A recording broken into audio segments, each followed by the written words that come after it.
চট্টগ্রামের আনোয়ারা উপজেলায় আসন্ন ত্রয়োদশ জাতীয় সংসদ নির্বাচনকে সামনে রেখে চট্টগ্রাম ১৩ আনোয়ারা কর্ণফুলী আসনে বিএনপির মনোনীত প্রার্থী আলহাজ সরওয়ার জামাল নিজামের পক্ষে গণসংযোগ অনুষ্ঠিত হয়েছে।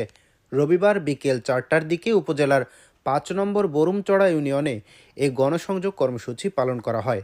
ইউনিয়ন কৃষক দলের উদ্যোগে আয়োজিত এ কর্মসূচিতে দলীয় নেতাকর্মীরা বিভিন্ন এলাকায় ঘুরে ধানের শীষ প্রতীকে ভোট প্রার্থনা করেন এবং ভোটারদের সঙ্গে মতবিনিময় করেন।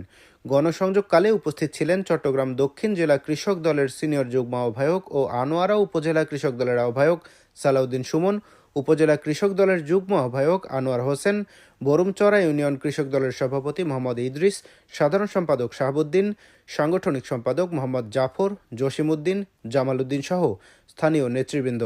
নেতারা বলেন, সুষ্ঠু ও শান্তিপূর্ণ নির্বাচনের পরিবেশ নিশ্চিত হলে ধানের শীষ প্রতীকের বিজয় নিশ্চিত হবে বলে তারা আশাবাদী। গণসংযোগে স্থানীয় সমর্থকদের স্বতঃস্ফূর্ত উপস্থিতি লক্ষ্য করা যায়।